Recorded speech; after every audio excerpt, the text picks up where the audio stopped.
Cuando se creó la Universidad Francisco Marroquín, nunca fue concebida como una institución educativa en sí, sino como un ideal, como una causa y como un poderoso agente de transformación.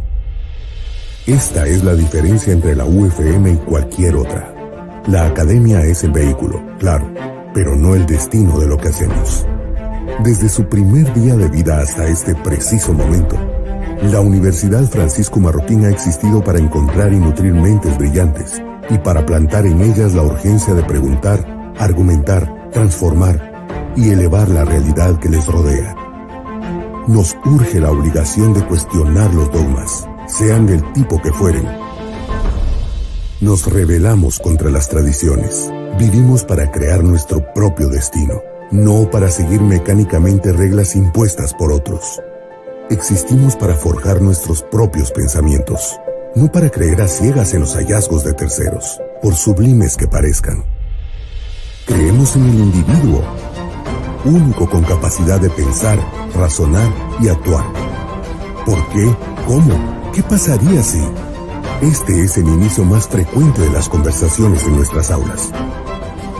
Creemos que no hay herramienta más poderosa que las preguntas, ni fuerza capaz de doblegar las ideas. Por eso no nos interesan las respuestas prefabricadas. Para nosotros no hay verdades absolutas. Creemos en la libertad como en nuestra brújula y en la responsabilidad como en nuestro norte. Nos inspiran los ideales y acciones de pensadores, maestros y fundadores, individuos que han transformado la historia. Nos consume buscar, encontrar y acompañar a jóvenes mentes en su búsqueda personal y dotarlas de las herramientas para que al cambiar su destino, alteren la historia y empujen adelante a su comunidad, a su país y a su planeta. Estas no son simples palabras. Llevamos 50 años actuando. ¿Tienes alguna pregunta?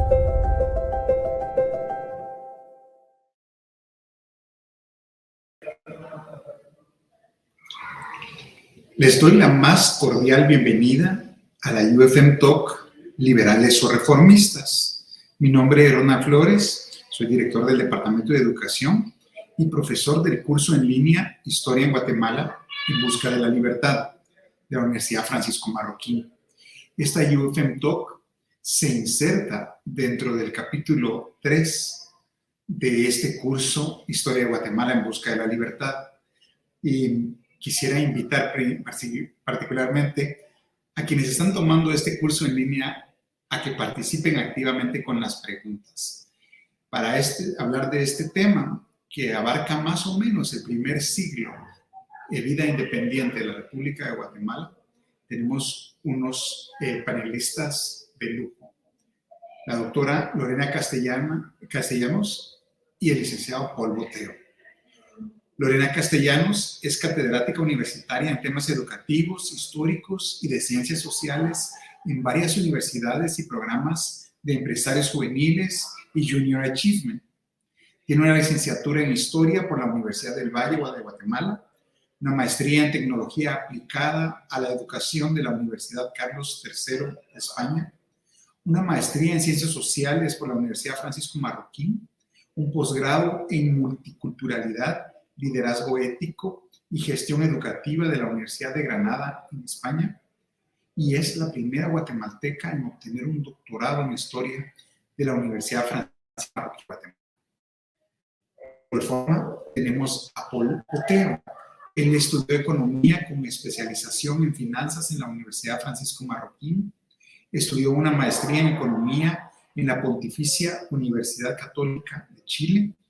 Es catedrático de Proceso Económico del Centro Henry Hazlitt y del curso de Macroeconomía y Microeconomía en la Facultad de Ciencias Económicas.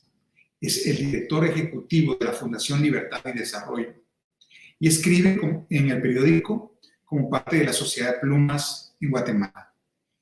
Bienvenidos a este espacio. Antes de iniciar, les recuerdo que mañana estaremos estrenando el tercer capítulo de la serie documental Historia de Guatemala en busca de la libertad, y los invito a participar con sus comentarios y preguntas a través del chat en esta transmisión. Bienvenidos. Quisiera empezar con algunas preguntas acerca del liberalismo con el que inicia la República Federal de Centroamérica. Quisiera poner un poco de contexto. Algunas personas han hablado que el plan de la élite política de Guatemala en el momento de la independencia era unirse a México. Fuimos parte del Imperio Mexicano un poco menos de 2 años y creo que hubiéramos seguido en el Imperio Mexicano si no es que este colapsa. Y en ese momento, que era el propósito principal de los conservadores en ese momento, como que se recurre al plan B. Ese plan B era intentar formar una república federal en Centroamérica en base a varios de los principios y prácticas de los liberales en otros lugares del mundo, particularmente Estados Unidos y el sur del continente. ¿Cómo ves tú estos primeros, cómo ves tú, Lorena y Paul, cómo ven este intento inicial de establecer una república federal basada en principios liberales cuando iniciaba la república? Bueno, buenas noches, gracias por la invitación. Primero que nada, quisiera tal vez iniciar un poco con el tema que acabas de tocar acerca de la independencia. Creo que hay algunos elementos que a la hora de estudiar la independencia y en el contexto de este año del Bicentenario, creo que es importante recordarlos. Primero que nada, el momento de la independencia va a ser un momento crucial para toda la región. No solo estoy hablando de Guatemala, sino toda América Latina. Pero en el caso específico de la América Central, que era el Reino de Guatemala, es una situación que lo empuja, la situación política en España, que está en el trienio liberal, donde realmente el problema político en España es tan grande que esta ruptura con España es inminente. No tenemos, realmente no había una opción adicional ya en ese momento. Estamos prácticamente en el final de la época colonial.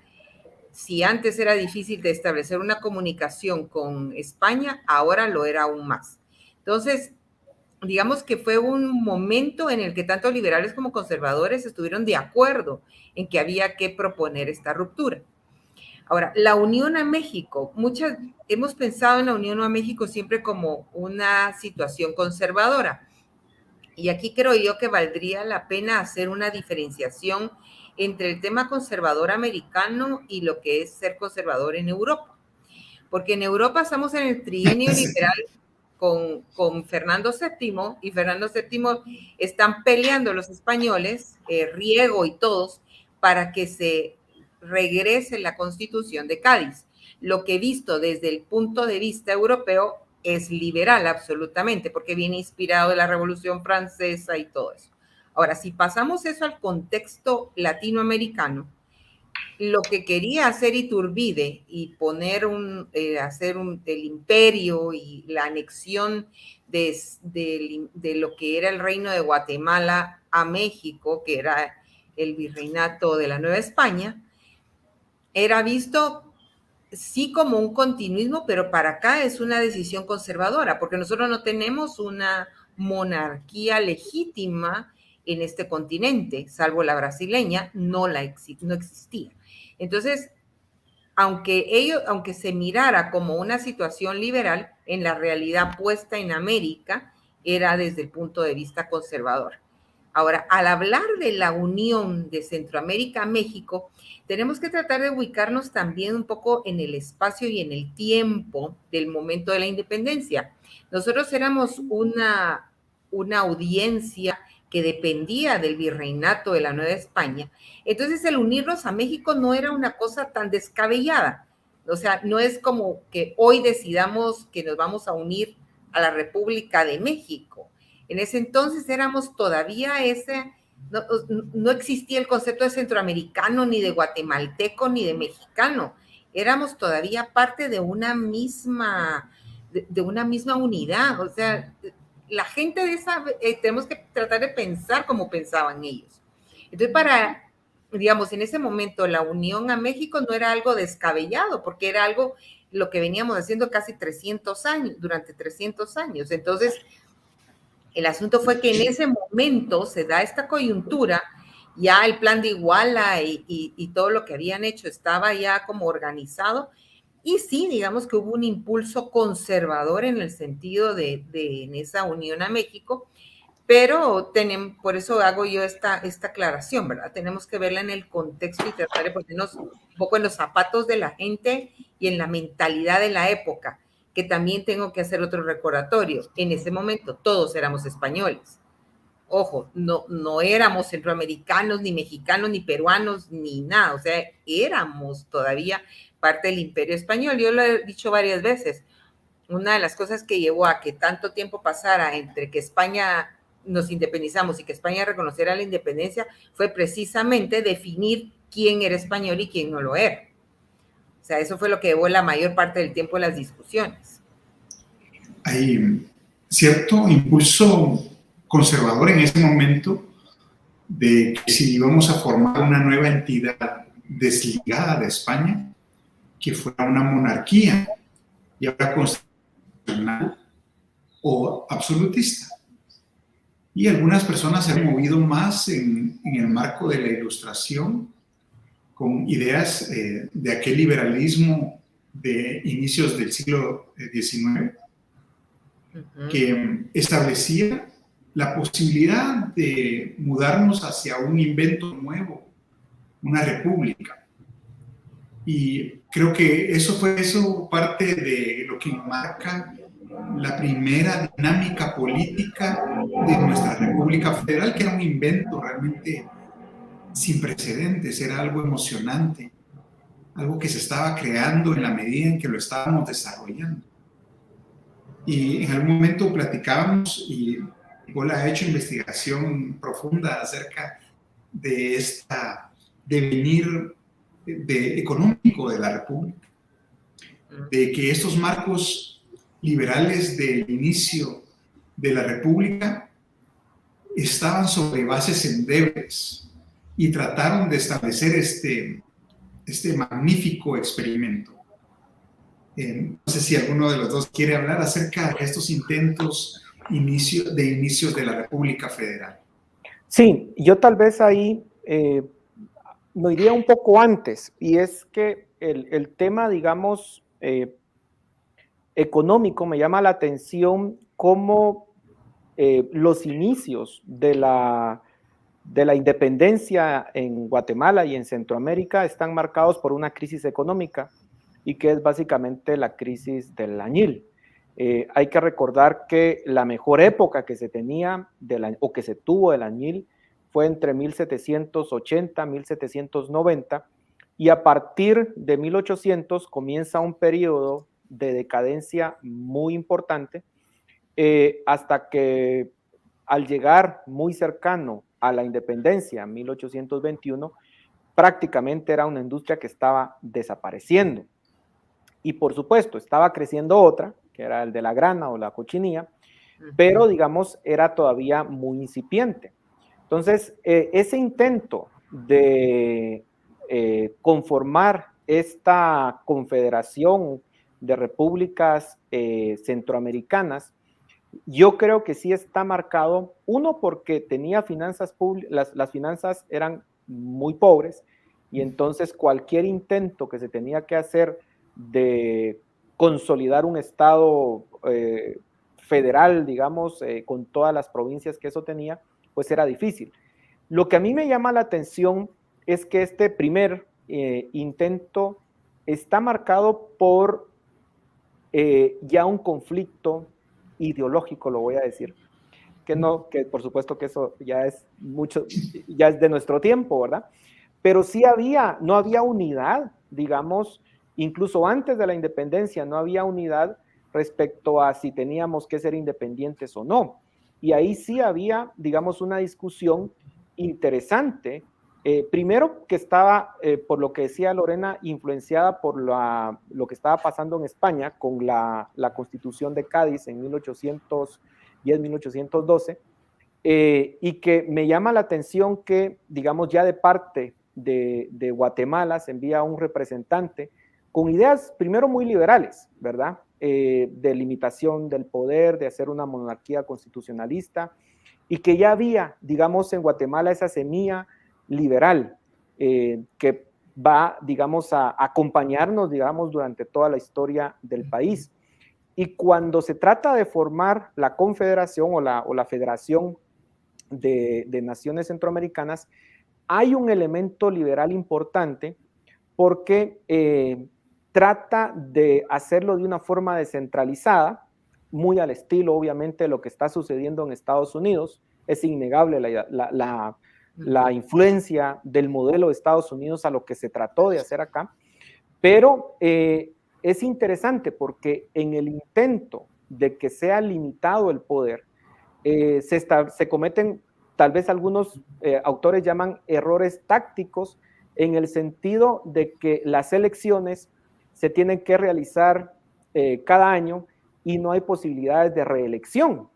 Y entonces algunos autores señalan y dicen, miren, el problema ahí es que eso era muy caro, estar haciendo elecciones cada cierto tiempo, y además no había una élite importante, o el tamaño de la élite, digamos, centroamericana, pues era mínima.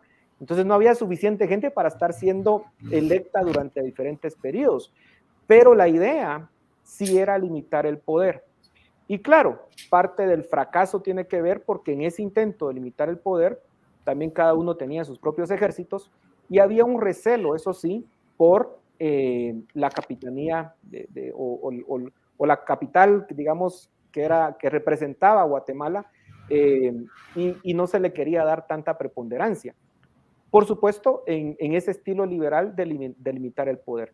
Y eso pareciera que esa idea, lamentablemente, si lo unimos al hecho de que había una crisis económica y que tenían unas finanzas públicas muy limitadas, pues lamentablemente terminan por finalizar este intento.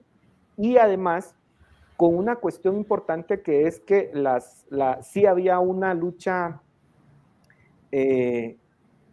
entre élites de Centroamérica, digamos, no había una unidad, no había una noción, como ya lo dijeron ustedes, de Centroamérica, y entonces cada uno buscaba sus propios intereses, cada ciudad, de hecho, buscaba sus propios intereses, no solo las principales, sino también las secundarias.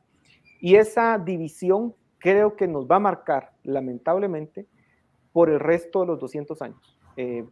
Yo tal vez más adelante quisiera hacer una comparación con lo que pasa con Chile en la Guerra del Pacífico, de cómo hay autores que señalan que esa democracia que pudo consolidar Chile, incipiente, que logró consolidar en el siglo XIX, y que es interesante porque bajo ciertos parámetros esa democracia incipiente en Chile incluso tenía mejores indicadores incluso que algunos países europeos, el número de votantes, quienes participaban, etc.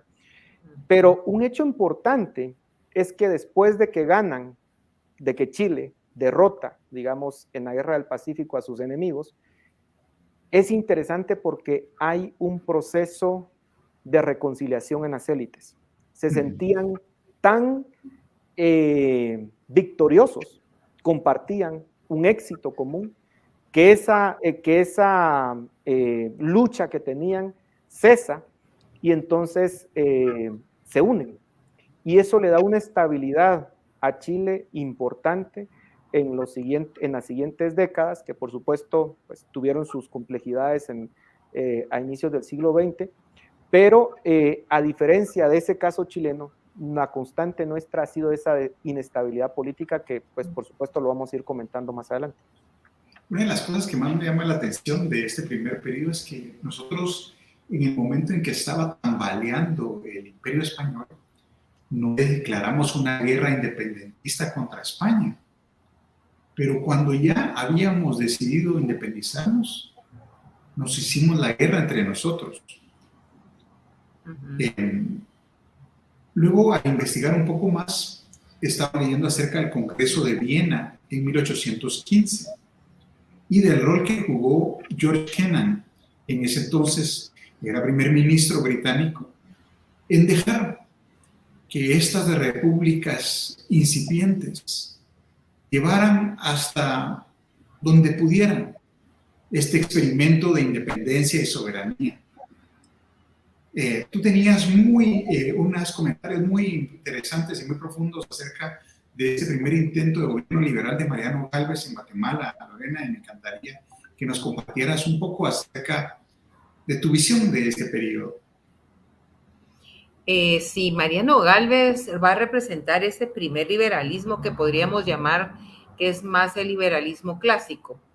Realmente va a estar inspirado él en ideas de Jefferson y otros pensadores liberales, sobre todo de Estados Unidos, porque como decía Paul, definitivamente el modelo para establecer esa federación fue Estados Unidos. O sea, que al fracasar la anexión a México, que podríamos llamarle de alguna manera para generalizar, que fue el primer experimento conservador, pasamos al experimento liberal. ¿Y qué es esta federación? Mariano Gálvez va a tratar de instituir, digamos, en lo que es el Estado de Guatemala, algunas de las políticas o algunas de las políticas liberales de la época, que van a ser consideradas demasiado revolucionarias para este entorno tan conservador. Tenemos que recordar que de una u otra manera el haber sido colonia española nos ubica en un lado más cercano a los conservadores que a los liberales. Y entonces, en términos generales, la mentalidad latinoamericana era dominantemente conservadora. Temas de iglesia, temas de familia y, bueno, una serie de cosas, incluso económicas. Entonces, Mariano Gálvez, cuando intenta hacer toda esta reforma en su gobierno, se va a encontrar con la resistencia continua de la misma población. Por ejemplo, poner el juicio por jurados. Si lo vemos en el contexto de la época, con los niveles de analfabetismo, que no teníamos nosotros una educación en ese tipo de sistemas. O sea, nosotros no veníamos de un sistema como el norteamericano, donde la ciudadanía participaba activamente en decisiones políticas. Aquí no. Entonces, era como tratar de poner una situación que en la práctica, pues, obviamente no funcionó. Y tan no funcionó que la gente se volcó en contra de Mariano Gálvez y sus políticas. Cuando empieza la epidemia de cólera, le echan la culpa a los liberales, diciendo que estaban envenenando el agua. O sea, a esos niveles llegamos de desacreditación y desprestigio del gobierno de Gálvez. Y eso que Mariano Gálvez era un doctor, él tenía un doctorado, era un hombre muy, muy culto, muy ilustrado, educado. Sin embargo, las ideas de él, este país no estaba todavía, o el Estado de Guatemala no estaba todavía preparado para poder ver eso. Y aparte, algo que hablabas tú de los extranjeros, parte del asunto de la ruptura interna entre los diferentes estados va a venir de la injerencia extranjera. O sea, y eso nos va a llevar a otros temas, pero sí, definitivamente hay una injerencia, especialmente de Inglaterra, de la Gran Bretaña, en esta región, que no va a permitir que se consolide una unidad en lo que es Centroamérica. Como que los poderes europeos sí jugaban geopolítica en América Central, América del Sur, y nosotros acá adentro no lográbamos jugar geopolítica para establecer un equilibrio de fuerzas entre las distintas provincias como Costa Rica, Nicaragua, Honduras, Salvador, saber qué querían cada cual, repartir cierto balance de poder entre ellas para poder salir adelante. Pero también me gustaría preguntarte a ti, Paul, ¿qué tipo de economía sustentaba este intento de gobiernos locales, gobiernos provincianos y gobiernos federales? ¿Teníamos los recursos para financiar este intento? No, lamentablemente ya en la época de Mariano Gálvez obviamente comienza a crecer el tema de la grana y de hecho tiene un crecimiento importante, pero hay que comprender que en ese momento eran economías sumamente precarias. Estamos hablando que pues se producían textiles de una forma pues, muy rudimentaria. La conectividad de las provincias era muy limitada.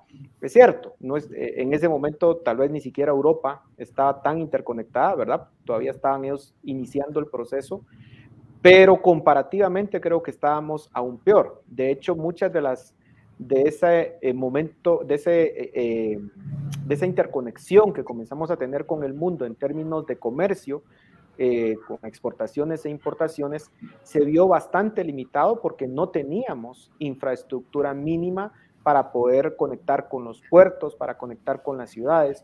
Entonces, yo creería que, digamos, eran provincias demasiado pequeñas que no tenían la escala y los conflictos que se tenían entre provincias a la luz de lo poco relevante que éramos económicamente, no tenían el más mínimo sentido.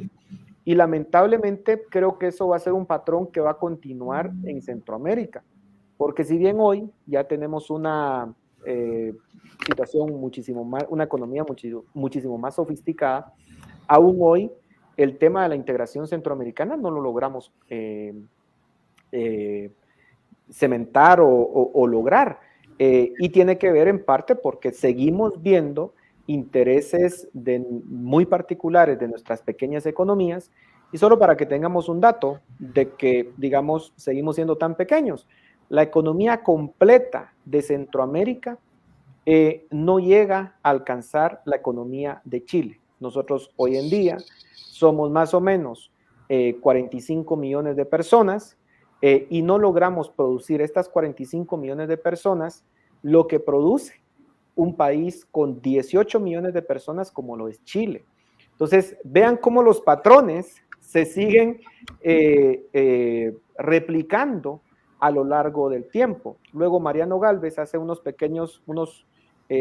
primeros intentos con el tema de la industria del café, pero fracasa. Hay que recordar que Costa Rica inicia antes que nosotros con el tema del café y va a ser finalmente Rafael Carrera quien va a lograr el inicio del café, no los liberales como usualmente creemos, sino que fue de hecho Rafael Carrera quien inicia la industria del café y los liberales pues ya hacen todo el tema de dar ciertas condiciones para que pueda crecer, pero quien inicia es Rafael Carrera. Entonces, Mariano Gálvez, en definitiva, en ese periodo, de nuevo, no logra tener un Estado sólido y tampoco la economía, las condiciones económicas necesarias. Y no podíamos producir algo importante. Hay una frase que todavía se usa el día de hoy acerca de nuestra ventaja por nuestra posición geográfica, geopolítica.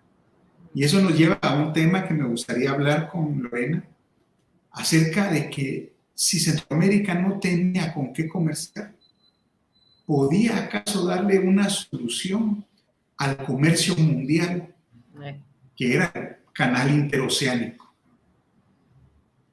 Ahí es importante el tema geopolítico realmente, porque si bien es cierto, Centroamérica era y pues de alguna manera sigue siendo dominantemente agrícola, toda su producción,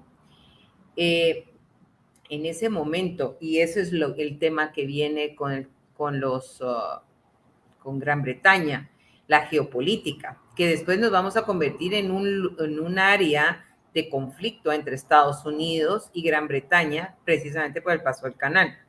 Recordemos que la fiebre del oro en Estados Unidos es lo que empuja a los norteamericanos a buscar un paso más expedito para llegar a California. Y de ahí es donde vamos a parar con el canal interoceánico en Nicaragua, que va a ser lo que va a generar la Guerra Nacional Centroamericana. Mientras tanto, ya se está construyendo el ferrocarril en Panamá, que se inaugura en 1855. Sin embargo, recordemos que la mayor parte del comercio en ese momento era por vía de barco. Y entonces, evidentemente, el paso interoceánico por Nicaragua va a llevar al conflicto entre Estados Unidos y la Gran Bretaña, que van a negociar a espaldas de América Central un tratado, que es el Clayton-Balboa, que lo firman entre los dos en 1850, y es aquello como que se están tirando los dados y nosotros ni sabemos. Y está la Mosquitia, las Islas de la Bahía, Belice. Entonces tenemos todo un problema regional derivado de esa situación que no solo llevó a la firma del Clayton-Balboa, sino que va a traer consecuencias posteriores, que va a obligar a las dos naciones a firmar un nuevo tratado, que es el Dallas-Clarendon, que Estados Unidos nunca lo ratifica, y que va a llevar a otro problema a principios del siglo XX, cuando se va a abrir el canal de Panamá, y Estados Unidos es el que va a consolidarse como el administrador del canal. Entonces, acabamos nosotros metidos en medio de un pleito que ni siquiera nosotros estábamos enterados. Así es. Una de las cosas que me llama la atención de esos tratados es que Panamá no era parte de las Provincias Unidas de Centroamérica. Era parte de la Nueva Granada, o como se conoce actualmente, Colombia. Y después de este pleito termina siendo parte de Centroamérica. Y de estas decisiones que se toman a espaldas de los países centroamericanos, están varios mecanismos de integración de la región, que hablan de la región como Triángulo Norte o como Centroamérica de República Dominicana, y muchas veces no mencionan Belice. Y no entiendo cómo, siendo geográficamente a la par nuestra, no lo mencionan otros mecanismos de integración. Pero me gustaría hablar de nuevo hacia esa idea del comercio y de la economía.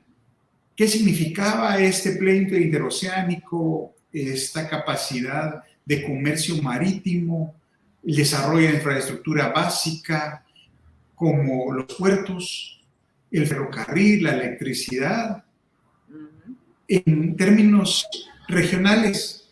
Y tal vez tú me puedes dar algunas luces, Paul, acerca de esto. Bueno, lo que pasa es de que también hay que ver los tiempos, ¿no? Cuando se está iniciando la revolución industrial comienza a consolidarse en todo el mundo, se convierte en una aspiración mejorar el tema de la conectividad, y el tren obviamente es un símbolo de desarrollo. Y por eso después, en la época liberal de 1871 en adelante, es uno de los grandes proyectos que se quieren implementar en el país. Lamentablemente, digamos, en términos de, si lo vemos en términos de Guatemala, esa idea del canal interoceánico, digamos, a nosotros no nos beneficia en nada. O sea, nosotros literalmente somos ajenos y tampoco nos beneficia en términos reales. O sea, no podemos decir que a partir de ahí nosotros pudimos tener un crecimiento económico, que nosotros lo pudimos aprovechar. Lamentablemente estuvimos totalmente ajenos a esa realidad que estaba sucediendo, pues, entre potencias. Y de hecho un fenómeno que se da en el siglo XIX es que, claro, como resultaría lógico, en las décadas de los 30, 40, 50, 60, nuestro principal socio es Gran Bretaña, pero hacia finales del siglo XIX ya eso va a ir cambiando, cuando Alemania comienza a ser un socio importante por el tema del café, pero también obviamente Estados Unidos, porque se comienza a consolidar su presencia en la región. Entonces creo que esos conflictos, digamos, lamentablemente Centroamérica siempre va a estar en una situación muy débil frente al intervencionismo extranjero, incluso ni siquiera hablemos de gobiernos, hablemos incluso de empresas. Y vámonos tal vez un poco más adelante, cuando vemos en la época de los primeros 20 años del siglo XX, cuando básicamente se le entrega tierras muy preciadas, digamos, a la United Fruit Company, sin ningún tipo de criterio, o sea, sin que representara un beneficio para el Estado guatemalteco. Y eso es una debilidad, lamentablemente, en los estados frente a esa intervención, no solamente de los estados, sino también de empresas que en el contexto mundial eran muchísimo más grandes que nuestros estados. Y eso va a ser una constante que nos va a limitar, creo yo, en cuanto a nuestro desarrollo. Creo que parte de lo que tenemos que desarrollar en este país es cierta conciencia y cierto orgullo por el Estado-nación que hemos construido con todas sus falencias. Porque si uno se compara con México, por ejemplo, México, vaya que sí, aun cuando han sufrido obviamente intervenciones, porque aún con sus dimensiones son más pequeños que muchas potencias, en el caso guatemalteco creo que parte de lo que tenemos pendiente de construir es esa noción de independencia y de que nosotros resolvemos los problemas dentro y que tenemos que ser capaces de resolverlos dentro. Pero eso también, de nuevo, así como decía el tema de lo pequeño de América Central a lo largo de estos años, también se repite el hecho de que esa interferencia extranjera, pues, incluso está hasta nuestros días, ¿no? Yo te agradezco que has mencionado el afán de la revolución industrial, porque eso nos llevó a tratar de establecer líneas de ferrocarril en Centroamérica. Fue el inicio de un intento que tuvo un gobierno aún en ese siglo de establecer un canal seco a través del país, pero también llevó a el establecimiento de la energía eléctrica y a un esfuerzo de la cual Lorena ha escrito y ha hablado de una forma tan elocuente acerca de la Belle Époque y nuestra referencia de tener una ciudad de la luz como París. Pues realmente todo eso lo que Paul decía es muy cierto. Nosotros, por ejemplo, a finales del siglo XIX, bajo la presidencia de Reina Barrios, se construyó la mayor parte de la red ferrocarrilera con la que Guatemala contaba. Realmente lo de la frutera que mencionaba Paul fue nada más para construir el tramo Guatemala, el rancho. O sea, se le dio a la frutera toda la concesión de tierras y todo eso que hemos hablado para construir ese último tramo para el canal seco. Pero digamos que en ese contexto de finales del 19 tenemos que hablar también de los liberales como mecenas, porque no solo ocurrió aquí en Guatemala, también tenemos a Porfirio Díaz en México, con una actitud similar al tema de la cultura, del arte, porque estos liberales del siglo XIX no solo estaban metidos en cosas de economía y de educación, sino que ellos veían el arte también como una forma de expresión que embellecía las ciudades y que era digna de ser mostrada y que de verdad era algo importante porque toda nación que se preciara de ser civilizada tenía esas manifestaciones. Recordemos que a finales del siglo XIX el tema de civilización y barbarie lo vemos hasta en la literatura, Doña Bárbara de Rómulo Gallegos, etcétera, lo vamos a tener ahí presente. Y entonces cualquier nación que se precie de ser civilizada debe tener música, expresiones musicales, de ahí en los grandes teatros, como el Teatro Colón en Argentina, el Teatro Colón de acá, que desgraciadamente, bueno, el Teatro Carrera después pasó a Colón, pero se cayó con los terremotos del 17 y el 18, las estatuas que desgraciadamente ahora pues la han emprendido en contra de ese patrimonio, pero realmente son bellezas escultóricas, son joyas de arte. Y de verdad, ellos no escatimaron esfuerzos en hacer cosas bonitas y agradables que mostraran un nivel cultural civilizatorio importante del país, que no fuéramos vistos un pueblón, pues, y esa mentalidad, pues evidentemente dentro de los gobiernos liberales va a ser José María Reina Barrios en el que mejor se va a ver. Posteriormente, quien va a recuperar toda la infraestructura que perdimos con los terremotos de principios del siglo XX, XVII y XVIII, va a ser Jorge Ubico, con esa misma mentalidad. Sin embargo, un poco anacrónico en el tema que si lo vemos que está sucediendo en el resto del mundo, Guatemala lo está rehaciendo con Jorge Ubico. Sin embargo, más allá del tema de la Belle Époque, en ese momento era un tema de necesidad, de infraestructura, pero sin dejar de hacer algo bien hecho y bello. Y de hecho ahí lo tenemos todavía. O sea, ese es un elemento que no lo toman en cuenta cuando hablan del liberalismo. Me encantaría empezar a hacer algunas de las preguntas del público. Dice, ¿por qué le llamamos reforma liberal si en la práctica resulta siendo más mercantilista? Hablamos de civilización y barbarie. ¿Qué hicieron los liberales por avanzar o desarrollar lo que ellos consideraban como barbarie? Y me gustaría también hablar de una cosa que aún no nos pregunta el público, pero que resulta fundamental. Para unirse a este comercio o economía globalizada, nosotros necesitábamos productos que vender, y muchos de estos productos podían ser sembrados y cosechados en tierras para las cuales su tenencia, su título de propiedad no estaba actualizado, porque la República había seguido con la inercia de la época española. Y eso significó una gran transformación económica que iba a ser inevitable, que la iba a implementar Justo Rufino Barrios o quien fuera en ese momento o después.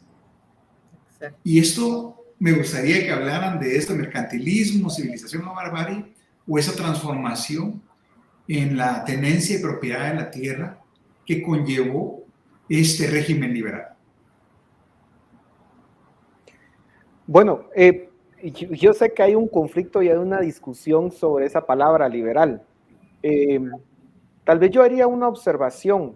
A mí me llama la atención cómo en ese intento de federación centroamericana había una noción de limitación del poder y en la década previa había también una discusión al respecto de cómo limitar el poder y eso era muy acorde a las ideas liberales que hoy tenemos, que es esa limitación del ejercicio del poder. Sin embargo, algo que me llama la atención con ese periodo liberal que inicia en 1871 y que termina con Ubico, es que lamentablemente esa noción se pierde. Y lo que tenemos es un periodo de caudillos que no están interesados en hacer reformas institucionales de limitación del poder porque ellos están a cargo. Y eso creo que sí marcó muchísimo el desarrollo, o mejor dicho, el poco desarrollo institucional del país. Porque en ese periodo en donde supuestamente se tenían ideas liberales, es un periodo en donde tenemos pues, de las dictaduras más largas que hemos tenido en el país.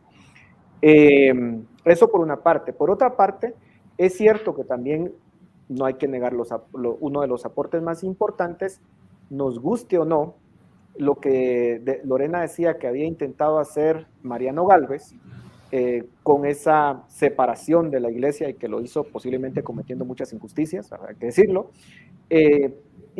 Cuando llega la revolución liberal y hace una separación entre Estado e iglesia, eso creo que es fundamental para la historia del país. porque eso es dar un salto a la modernidad. Y en ese sentido creo que sí iba en la línea de los liberales clásicos, en esa separación de poder, de la iglesia y del Estado. Luego el registro civil y todo el tema que desarrollaron. Pero también en el tema y en el énfasis de la propiedad privada, que era lo que mencionaba Ronald, que los esquemas de propiedad que habían en el país comunales y que el país era muy complejo porque tenía obviamente al sector indígena, digamos, prácticamente aislado. O sea, si el país era aislado, lamentablemente los sectores indígenas estaban completamente aislados de lo que sucedía del país. Y eso también era un desafío.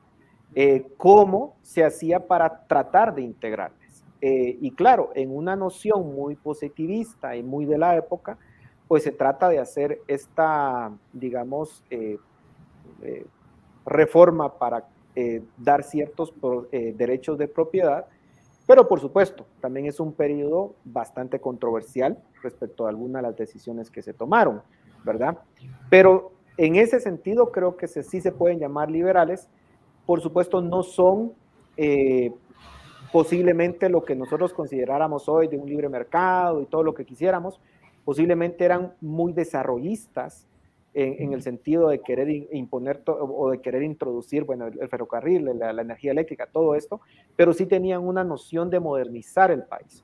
Y eso creo que es un aporte que no tenemos que demeritar entre esta evaluación que hacemos en las cosas positivas y las negativas. Pero hay que entender, creo yo, la noción liberal, incluso utilitarista, que ya estaba en el mundo en ese momento y que ya distaba un poco de lo que era John Locke y lo que habían surgido en el inicio. En el tema de la civilización y barbarie que estábamos hablando, hay una cosa que tenemos que dejar claro. Los liberales acá, el tema de civilización y barbarie es una terminología que usaron las potencias. Y pensemos en de Robinson Crusoe a Viernes, por ejemplo. Tenemos que recordar que realmente esa noción van a ser las potencias, digamos, Gran Bretaña, cuando se lanzan al segundo colonialismo, especialmente en África. Entonces, para ellos, todas aquellas culturas que no tenían, digamos, una identificación como occidental, iban a ser consideradas no civilizadas o bárbaras. En el caso de América Central, hablemos un poco de finales del siglo XIX, ¿cómo ven al indígena? El indígena sí representa, en el caso de Centroamérica, un desafío, porque los liberales, al estilo liberal clásico, para ellos la educación es importante. Aquello que decía Voltaire, que no puede haber, avance si no hay educación. Eso sí lo van a aplicar ellos. De hecho, estaba la Escuela Agrícola de Indígenas. Y hay una cosa que hoy se ve como una novedad del siglo XX y XXI, el impartir clases en las lenguas maternas. Pero ya a finales del XIX, cuando se dio el primer Congreso Centroamericano Pedagógico, una de las cosas que se planteó ahí era que para poder avanzar en el tema educativo con los indígenas, había que hacer una educación inicial en lengua materna. O sea que no estamos descubriendo nada nuevo 100 años más tarde. Ellos ya lo habían planteado. O sea que el tema de decir que a los indígenas, los liberales, los tenían como de lado, no es cierto. Incluso y eso hay periódicos y documentación que yo leí y consulté, que los indígenas, si cumplían con los requisitos de ciudadano, podían votar como cualquier otra persona. O sea, había una limitación y la Constitución establecía quién era ciudadano apto para votar, pero ahí no había una distinción étnica, era una distinción claramente definida, que si tenía propiedades, que si trabajaba, pero no decía, bueno, si usted es indígena no puede votar. No era así. Una de las cosas que más me llama la atención es esta, en términos filosóficos mundiales, como tú bien lo mencionabas, La noción de ciudadanía y de plenos derechos del ciudadano es algo muy nuevo, incluyendo durante el tiempo que nosotros estuvimos bajo el Imperio de España, no éramos ciudadanos de pleno derecho, no. Éramos súbditos de un rey. Entonces, la noción de ciudadanía se ha ido ampliando y en algún momento justamente parte de la definición del ciudadano era una persona que era capaz de leer y escribir. Hasta hace poco en la historia de Guatemala se le vedaba el derecho al voto a las personas que no supieran esta destreza básica. Entonces también me gusta que hayamos dicho esta aclaración del liberalismo en el sentido del que aplica al liberalismo del siglo XIX y nosotros estamos en un liberalismo del siglo XXI. Y me gustaría hacer esta pregunta de público. ¿Podría llegar a existir una república federal en la actualidad? ¿Qué sentido podríamos decir de la ley de trabajos forzados? ¿Y cuál podríamos considerar que es el mayor legado de esa época para la actualidad? Cualquiera puede responder cualquiera de las preguntas. Bueno, yo creería que en la actualidad, si entiendo bien, la pregunta es a nivel centroamericano. Yo lo veo muy difícil. Creo que el estatus de la integración centroamericana es muy complejo. Primero, sí, porque Costa Rica y Panamá tienen una dinámica muy distinta. Y Costa Rica, de hecho, siempre ha cuestionado, digamos, ciertas instituciones de la integración, comenzando por el Parlamento centroamericano, que no son parte. Y Panamá, por supuesto, tiene su propia dinámica. Luego tenemos el Triángulo Norte de Centroamérica, que pareciera que tenemos más elementos en común, sobre todo más problemas en común, pero aún así tenemos obviamente nuestras divergencias. Hemos sido capaces de hacer una unión aduanera con Honduras, pero con El Salvador se ha inaugurado muchas veces y nunca se logra concretar.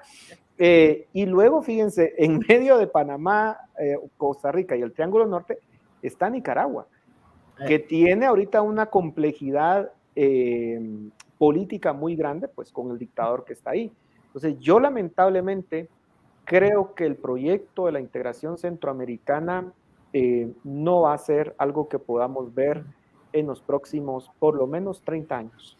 Y eso sí es un desafío muy grande porque algo que, y entiendo que ya estamos con el tiempo, pero por ejemplo, un tema importante es que hasta 1960, con el proyecto que Estados Unidos en ese momento impulsa de integración centroamericana, nosotros construimos la infraestructura para estar interconectados, comenzamos a construir la infraestructura.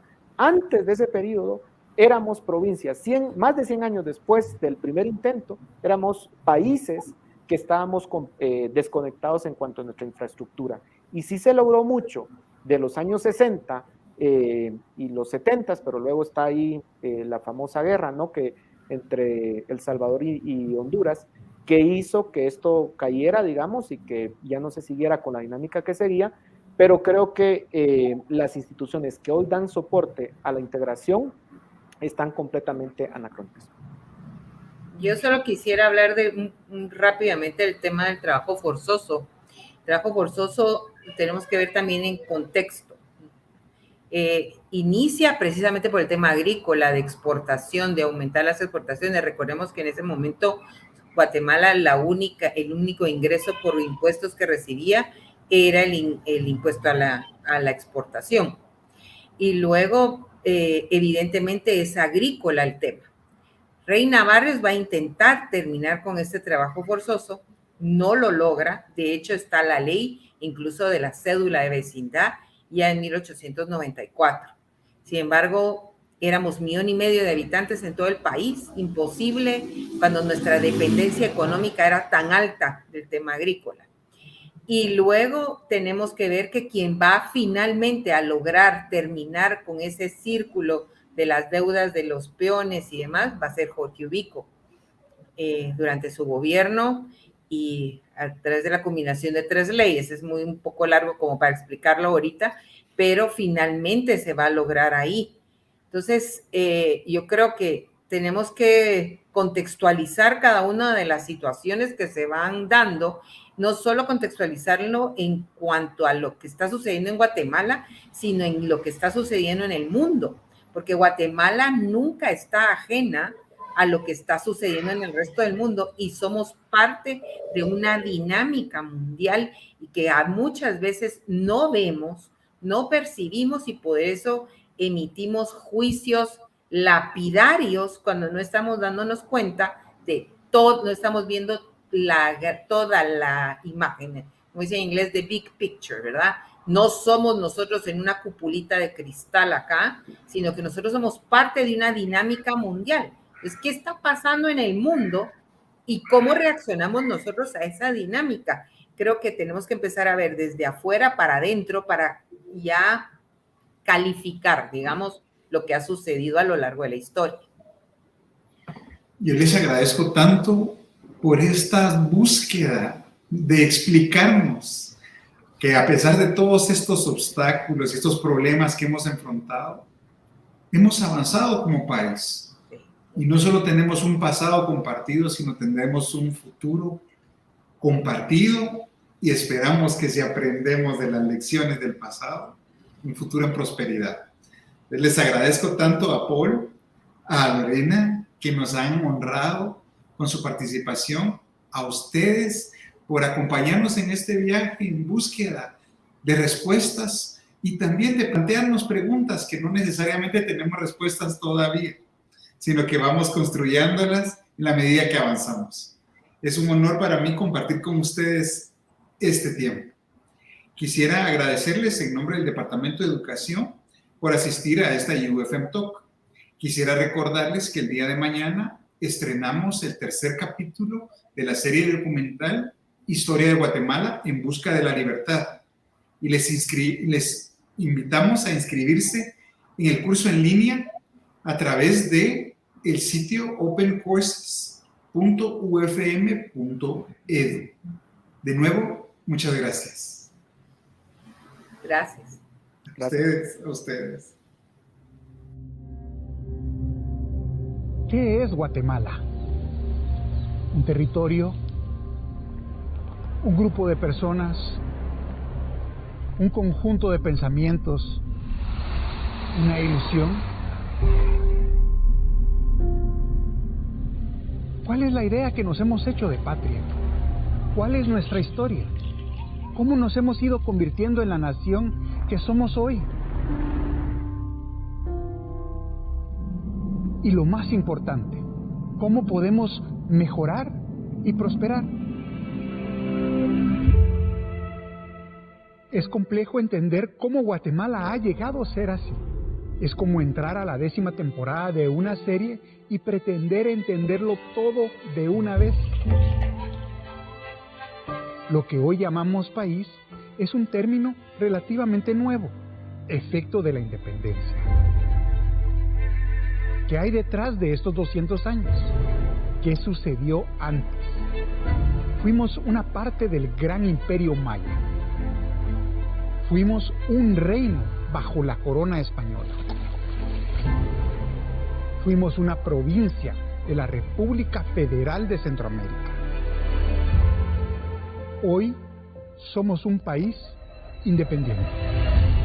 Guatemala es un concepto cambiante, en constante evolución.